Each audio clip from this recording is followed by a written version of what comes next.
नमस्कार. Avadhoot research YouTube चॅनलवर आपण सर्वांचे पुन्हा एकदा स्वागत. मी सोप्या भाषेत ज्योतिष्य शिकवण्यावर 3 व्हिडिओ टाकले होते आणि त्या तिन्ही व्हिडिओमध्ये मला पहिल्या व्हिडिओला अतिशय चांगला रिस्पॉन्स आला. पण इतर 2 व्हिडिओमध्ये म्हणावा तसा रिस्पॉन्स आला नाही. तर आजचा जो व्हिडिओ आहे मी त्या 3 व्हिडिओमध्ये काय कव्हर केलं आहे हे अतिशय सोप्या आणि साध्या भाषेत मी इथे कव्हर केलेलं आहे. तर आपण त्याला वेळ न गमावता सुरुवात करूया. तर यामध्ये मी कव्हर केलेलं आहे. हे तुम्हाला लक्षात असेलच. यामध्ये मी जे कव्हर केलेलं आहे, ज्योतिष्य काय आहे सोप्या भाषेत समजून घ्या. तर माझे 3 भाग मी पार्ट 1, पार्ट 2 आणि पार्ट 3 कंप्लीट केला आणि त्यामध्ये मी सुरुवात केली होती जन्मकुंडली म्हणजे काय? तर जन्मकुंडली जी आहे त्यामध्ये असे 12 घरं असतात आणि प्रथम स्थान जे असतं हे इथून सुरू होतं. तर जन्माच्या वेळेस व्यक्तीची जे कुंडली असते त्यामध्ये जो आकडा असेल तो इथे जरुरी नाही इथे एकच येईल. इथे 2 पण येऊ शकतो, 3 पण येऊ शकतो, 4 पण येऊ शकतो. तर जन्माच्या वेळेस जी परिस्थिती असेल ग्रहांची, ज्या ज्या राशीमध्ये जे जे ग्रह असतील ते या 12 घरांमध्ये दाखविले जातात. तर अशा पद्धतीने हे हे लग्नस्थान म्हणतात याला. याच्यामध्ये प्रथम लग्न, देह, सौख्य, प्रकृती, यश हे या स्थानावरून बघितलं जातं. द्वितीय स्थान हे धनाचं आहे. यावरून धनाची परिस्थिती कळते. तृतीय स्थान हे सहज पराक्रम. यावरून सहज पराक्रम दिसतो. तसेच भाऊ बहीण कर्तृत्व म्हणतात. तर कर्तृत्व दिसतं आणि भाऊ बहिणींचाही विचार या तृतीय स्थानावरून केला जातो.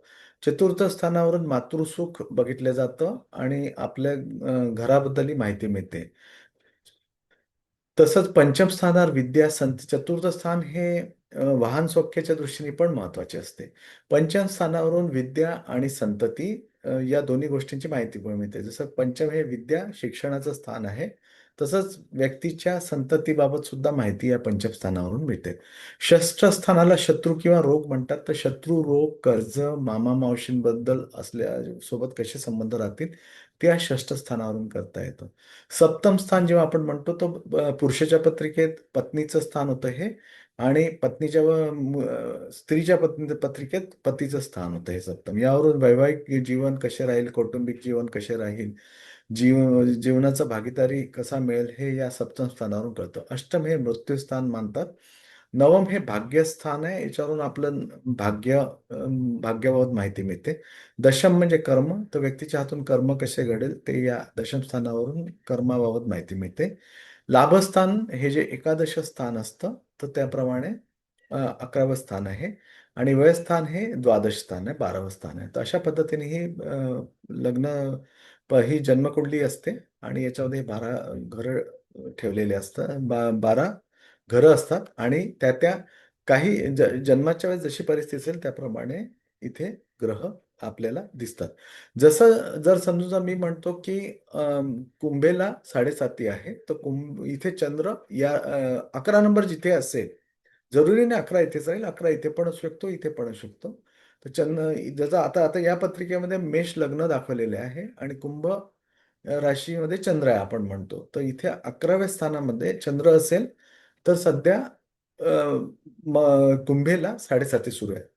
जसं कुंभ, मीन आणि मेष या 3 राशींना 7.5 सुरू आहे. तर कुंभला मधली 7.5 सुरू आहे. मीनेला सॉरी कुंभेला शेवटची 7.5 शेवटची 2.5 वर्ष सुरू आहे. मीनेला मधले 2.5 वर्ष सुरू आहे आणि मेषेला पहिले 12 म्हणजे मेषाला 12 आहे तर पहिले 2.5 वर्ष सुरू आहे.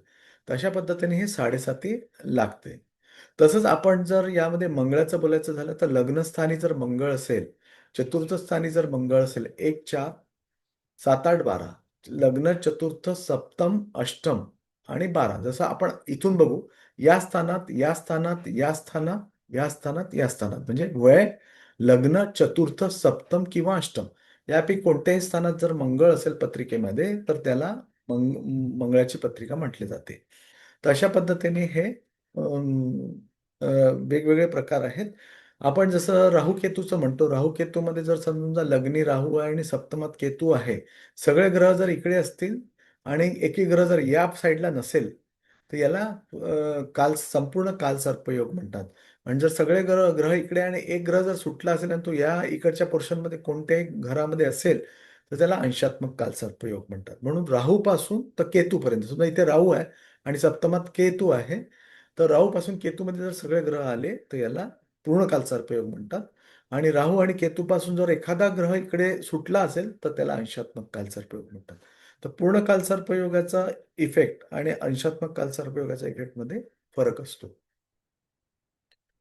आता आपण पुढे जाऊया. तसेच मी मेष ते मीन राशीचा कोणत्या शरीराचा काय संबंध आहे तर ते सुद्धा एका व्हिडिओत कव्हर केलं आहे. मेष म्हणजे डोके, वृषभ गळा बाहू, मिथुन म्हणजे हृदय, कर्क पोट, सिंह कंबर, कन्या जनेंद्रिय, तुळ गुदा, वृश्चिक जांघा कुल्ले, धनु गुडघे, मकर गुडघ्याखालचा भाग, कुंभ पिंढऱ्या आणि मीन पाय. तर इथे दाखवलेलं जसं मेष म्हणजे डोके आणि मीन म्हणजे तळपाय. तर अशा पद्धतीने बाह्य शरीरावरील राशीचा प्रभाव दिसून येतो. तर आतील शरीरातील कोणत्या भागावर कोणत्या राशीचा प्रभाव आहे तर मेषचा मेंदूवर प्रभाव असतो, वृषभचा कंठ आणि टॉन्सिल्स, मिथुन फुफ्फुस, आपसंबंधी श्वास संबंधी आणि कर्क हृदय, सिंह पाचन शक्ती, कन्या आतडी पोटातील खालचा भाग, तूळ गुर्दे, वृश्चिक मूत्रेंद्रिय आणि जनेंद्रिय, धनु स्नायुमंडल रक्तवाहिन्या, मकर हाडे व सांधे, कुंभ रक्त व रक्तप्रवाह, मीन शरीरातील कफो ये. तर हं. आता आपण हे ग्रहांची उच्च आणि नीच ज्ञानचक्र हे सुद्धा मी एका व्हिडिओमध्ये कव्हर केले आहे. इथे मी तुम्हाला सांगतो, सूर्य जे आहे स्वराशीत, सूर्याची स्वराशी कोणती आहे तर सिंह, सूर्याची उच्च राशी कोणती आहे तर मेष, सूर्याची नीच राशी कोणती आहे तर तुला. तसंच चंद्राची कर्क ही स्वराशी होते, उच्च राशी वृषभ होते, नीच राशी वृश्चिक होते. मंगळाची मेष आणि वृश्चिक ह्या स्वराशी आहेत, उच्च राशी मकर आहे, नीच राशी कर्क आहे. बुधाची मिथुन आणि कन्या ह्या स्वराशी आहेत, तर कन्या ही उच्च राशी धरली जाते, मीन ही नीच राशी धरली जाते. गुरुची स्वराशी धनु आहे आणि मीन आहे, तर कर्क ही उच्च राशी आहे, नीच ही मकर राशी आहे. शुक्राची वृषभ आहे, तुळा, वृषभ आणि तुळा ह्या स्वराशी आहेत, मीन ही उच्च राशी आहे, कन्या ही नीच राशी आहे. शनीची स्वराशी मकर आणि कुंभ होतात, उच्च राशी तुळा, नीच राशी मेष आहे. तर अशा पद्धतीने जसं उच्च राशी किंवा स्वराशीत जर तो ग्रह असेल, जसं सूर्य जर सिंह राशीत किंवा मेष राशीत असेल तर चांगले फळ देतो. तसेच शनी जर मकर कुंभेत असेल तर चांगले फळ देतो. कुंभ आणि तुळेमध्ये चांगलं फळ देतो आणि नीच राशीमध्ये मेषेमध्ये तो चांगलं फळ देणार नाही. तो उच्च राशी आणि नीच राशीचा मला वाटतं मी इथे तुम्हाला क्लिअर केलेलं आहे. 12 राशींचे समयचक्र, तर प्रत्येक ग्रहाचे एका राशीला तो किती दिवस राहतो ते या इथे मी दिलेलं आहे. सूर्य जसा एका राशीत 30 दिवस राहतो आणि संपूर्ण 12 राशी म्हणजे एक राशीचक्र त्याला कंप्लीट करायला 1 वर्ष लागतं. चंद्र सर्वात कमी वेळ राहतो, 2 दिवस 54 तास एका राशीत राहतो आणि 27 दिवस तो त्याला पूर्ण राशी कव्हर करायला लागतात. म्हणून चंद्राला ज्योतिषशास्त्रामध्ये जास्ती महत्त्व दिलेलं आहे. मंगळ हे 45 दिवस एका राशीत राहतो, 18 महिने त्याला पूर्ण राशीचक्र कंप्लीट करायला लागतात. 12च्या 12 राशी कव्हर करायला त्याला 18 महिने लागतात.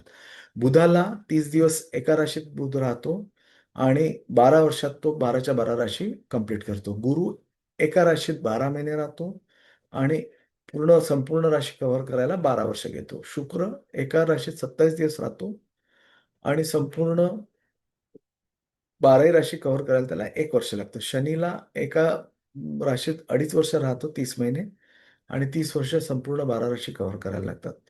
म्हणूनच शनीची 7.5 जी असते ती 12वा पहिला आणि दुसरा चंद्र राशीप्रमाणे शनी असला तर ते 7.5 होते. तर 30 महिने गुणिले 3 केले तर 90 महिने म्हणजे 7.5 वर्ष 7.5 चालते. राहू एका राशीत 18 महिने असतो आणि संपूर्ण राशीचक्र कंप्लीट करायला 18 वर्ष घेतो. केतू एका राशीत 18 महिने असतो आणि संपूर्ण राशीचक्र कव्हर करायला 18 18 महिने एका राशीत आणि 18 वर्ष पूर्ण राशी कव्हर करायला वेळ लागतो. तर अशा पद्धतीने आपण ज्योतिष अतिशय सोप्या भाषेत समजण्याचा प्रयत्न केलेला आहे माझा हा चौथा भाग आहे ज्योतिष्य सोप्या भाषेत समजवायचा. तर 5वा भाग मी थोड्या दिवसांनी प्रदर्शित करेन. तुम्ही नियमित माझे व्हिडिओ बघावे ही विनंती. आणि माझा व्हिडिओ संपूर्ण शेवटपर्यंत बघितल्याबद्दल मी आपला खूप खूप आभारी आहे. पुन्हा भेटूया पुढच्या व्हिडिओमध्ये. धन्यवाद. Thank you.